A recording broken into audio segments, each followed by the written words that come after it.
2024 का चुनाव है, 5 राज्यों में बीजेपी अगर हारती है कुछ राज्य, तो क्या 2024 के चुनाव पर इसका असर देखने को देखिए, अगर तगर मगर में हम विश्वास नहीं रखते। हमको पता है कि भारतीय जनता पार्टी जीत रही है। फिर भी अगर हम आपकी बात को बड़ा करें तो प्रदेशों के चुनाव क्षेत्रीय समस्याओं के आधार पर होते हैं, कहीं 19-20 हो सकता है, परंतु केंद्र का जो चुनाव है आने वाले 25-50 साल तक मोदी का विकल्प तो किसी के पास है नहीं।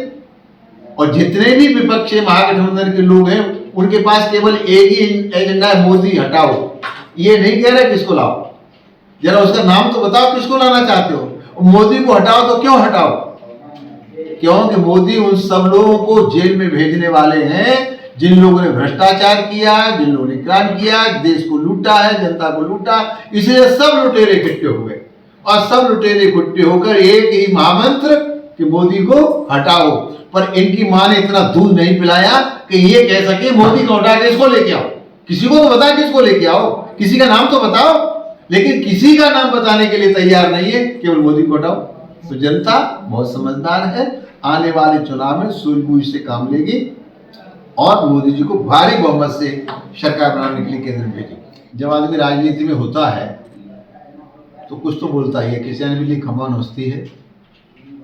जो 14 में आए थे 19 में भी आए, 19 में आए हैं, वो 24 में भी आएंगे और भारी बहुमत से आने वाले हैं। लेकिन भारतीय जनता पार्टी बड़बोले बयान नहीं देती है। भारतीय जनता पार्टी सबका साथ, सबका विकास, सबका विश्वास, सबका प्रयास, सबके साथ में विश्वास करती है। अभी आप थोड़ी देर पहले यहाँ देख रहे थे कि जनता दर्शन में समस्याओं को लेकर के जितने हिंदू आ रहे थे तो मुसलमान भी आ रहे थे। तो भारतीय जनता पार्टी कोई भेदभाव नहीं करती है, ना हिंदू का, ना मुसलमान का, ना छोटे का, ना बड़े का, ना गड़े का, ना पिछड़े का। जो आता है उसको काम दिया जाता है। और माननीय मोदी जी, योगी जी की जितनी भी योजनाएं हैं वो सबके लिए है, किसी जात विशेष के लिए नहीं है। इसलिए चाहे अखिलेश हो, चाहे समूचा विपक्ष हो, 24 में कहीं टिकने वाला नहीं है। 350 लोकसभा की सीटें लेके मोदी जी केंद्र में सरकार बना। अभी हाल ही में इंडिया गठबंधन बना था जिसमें समाजवादी पार्टी, कांग्रेस पार्टी सभी थे, मगर अब जो तस्वीरें सामने आ रही हैं कहीं ना कहीं इसमें जो है दरार पड़ती नजर आ रही है सपा और कांग्रेस में। मैं ये कई बार कहता रहा हूँ, कहाँ विश्व के नेता आदरणीय मोदी जी और कहाँ राजनीति जो पप्पू बन के रह गया है वो राहुल गांधी। इस तुलनाओं को जब मैं देखता हूं तो मैं अपने उत्तर प्रदेश के पूर्व मुख्यमंत्री अखिलेश यादव को बहुत आगे देखता हूं राहुल गांधी से। मैं तो समझ ही नहीं पा रहा था अखिलेश यादव इस महागठबंधन में क्यों फंस गए, क्योंकि उत्तर प्रदेश में कांग्रेस का कुछ भी नहीं है। बीजेपी का है, रहा बचा अखिलेश का है, बड़ा मायावती का है।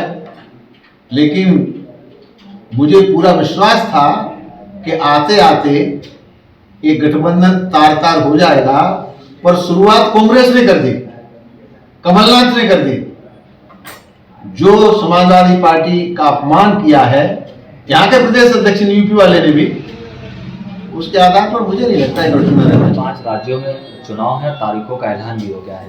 भारतीय जनता पार्टी प्रचार प्रसार में भी जुटी है और बड़े बड़े नेता भी मैदान में उतर गए हैं। 5 राज्यों में चुनाव है, आप किस तरह से देखते हैं इसको? हमें भारत के निर्वाचन आयोग पर गर्व है कि जब भी चुनाव हुआ है तो निर्वाचन आयोग ने निष्पक्ष चुनाव कराने के लिए पूरी ताकत लगाई है और सभी चुनावों को निष्पक्ष कराया है। तो ये 5 राज्यों में चुनाव होने वाला है, तारीखें आ गई हैं, हर एक पार्टी के योद्धा मैदान में है।